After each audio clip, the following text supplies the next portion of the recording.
Welcome back to the workshop, and I am going to crow a bit. If you know what that means, you know, and I don't do it all that often, but yay! Well, and it is also, well, that's to be expected, David. But I've cut some of the shelf units, like I've been saying in the last video or two, ready for assembly into the storage cabinet. But one of the things I've been talking about ad nauseum is the combination of the MFT top, MFT style of top, the track saw, the parallel arm guides, etc., etc., etc., and the flexibility that it can afford you in the workshop, or give you in the workshop. Now, if your MFT top that you created is accurate enough, it should be able to give you both square and parallel cuts, I'm suggesting. And if not, you've made a boo-boo somewhere, and if you've bought it, you really need to return it. Now, I made mine, so I have to accept that there will be some possibilities in reality of not getting it 100% perfect. But I've just now, as I said, I've cut down some of the panels, and these little marks that I've got on here are indicating that these two sides have been cut with the saw and or registered up against the parallel arm, which I have deemed parallel to the actual the track. When I rotate the pieces around and use this piece and use the bench dogs, I should have a 90-degree cut. And when I went and got my accurate square, I've put it on there, flushed up, let's just do that again, flushed up the edge there, and I can run my finger along it to test it, and it's pretty darn square. Whew. So that's the crowing bit over. But really, if you're using the 3-4-5 triangulation method, you should wind up with that sort of accuracy. However, when you are using, and I've got a little caveat here, it's a wee bit of a self-own, but when you are using the triangulation method and all the, what do you call it, multiples of where you have to put the bars, etc., to locate your holes that you then have to drill, and there's like 600 of them, whatever, pick a figure, but yeah, pretty close to between 500 and 600 with the two layers. There stands that chance that you introduce tiny little errors, or worse, incremental errors that can build up to create a bit of a problem. Now, that said, I've got it almost perfect. I can't claim that it is, so there. But the thing that's bugging me at the moment, and I made a comment about it the other day, is that this parallel arm I had tuned into the last fraction of a millimetre. But when I came out here to do these cuts for the shelves, I noticed, because I check, that it was out. And it shouldn't be. And I don't know, literally I do not know why. Other than when I moved or repositioned the rail, and it's the pad that it's in, it's the same pad that it's always been in, along here, was that the time for error to be introduced. That wasn't there before when it was in a different position. Now, my contention is, well, I'm only conjecture is that must be at least a factor, possibility.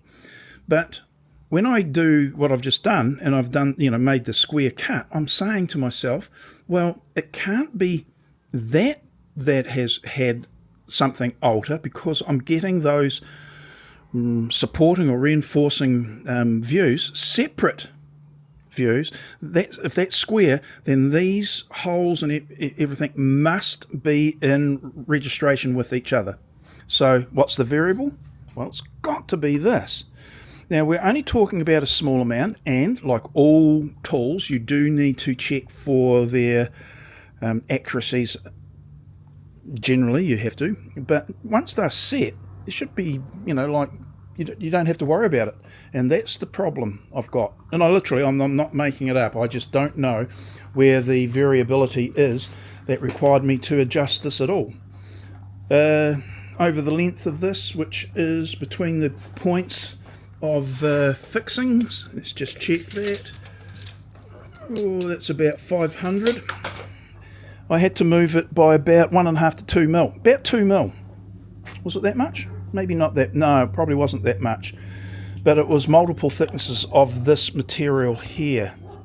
And no, it wasn't that 2 mil. Surely not. No. But it was sufficient for me to now have to, want to examine what I've done. So, yeah, bit of a bummer that. Could it have been that I've used a new pad? I've introduced a new pad for its use where I hadn't before? Possibly. But I think that pad is actually more accurate than these ones. Possibly. Because I used a different template. There's the variable. I used a different template to jig to create this than I did these. This was the square template, one that I have got right there, and I have enjoyed quite a bit of accuracy when I've made these pads here with that template. All of the holes on the rest of this table were made with the bars. There is a variable, but I don't see how it would be that far out. Anyway, just one of those things, isn't it? When you can't determine something, you clutch at straws and you point the finger at everything other than ourselves. And, well, where else do you point it? Because you just don't know what's wrong with it. So that was the thing there. Liking this. Nice to know that I can do my square cuts with that lovely brand new saw blade in the saw. I can then reposition this to give me... so what I do... self-evident. Once I've got the cut to parallel, I can then put one of those paralleled edges up against the stops, position it for my track saw to cut. That gives me 3 sides now that are cut, generally, and I can then flip it over, push it up against this, which has been set to the desired requirement, 420 it will be, and then I can make my final cut, meaning I should have a perfectly parallel and square component for the shelf. Now what I'm doing is oversizing them, spit it out, by about 2 millimeters. So I can use the dimensioning router to do the finishing cut. That 2 millimeters over is the wriggle room that allows me, to use the router. However, when is 18 millimeters not 18 millimeters? And I'm going to suggest quite often. And I was lying, trying to drop off to sleep the other night, and I go, oh, hang on, I've got all these shelves that, there could be 10 shelves in one, one area in the storage cabinet. If each one of those is out by a fraction of a mil, that multiplies itself up. And if I'm just using a running measurement, no, actually I'm using an incremental measurement, then by the time I get to the top one, I could be out by quite a bit. So it behoves me to find out just how thick some of these shelving units are before I go to cut my final carcass piece, the vertical piece, because that may have to be expanded a bit. Just saying, it may well do. Now I've made the offcut, don't know where it is. So let me clumsily measure up the thickness of the bit of custom wood I've got here. And it is 18.35. Or 18.3, yeah, 18.35. So so those 10 shelves, I could wind up with 3.5 millimeters difference. Now, is that enough to worry about? No. I thought it might have been more. So probably not worth worrying about. I could always add a couple of mil just on the off chance. It's 822. Hang on. My notebook floated away before. Hang on, I'm just picking it up. Yeah. 822. I could make that 825. In fact, that's a nicer number to work with, isn't it? So I can make a small change in the workshop and make it that width. Just as I might make this, the tops, not 894, but rather I might just round it up to 895 or 900. It's not really going to hurt. And that's the thing when I say, yeah, we all do it. These aren't plans, these are guides or suggestions. And there's nothing that you have to stick to. If changing it makes life easier, there's no reason to stick to those measurements. Unless there's some critical component that you have built or thinking about it. Whereas, hey, we're in the workshop. We can make them whatever we want and then adjust our drawings in SketchUp, where I get these from. I can adjust them accordingly if I even worry about it. Majoring in the minor, yeah, but hey, sometimes those small measurements make a difference. One of the things, I know I'm delving off onto something unrelated, sort of, but within SketchUp I do a lot of drawings that need to be accurate.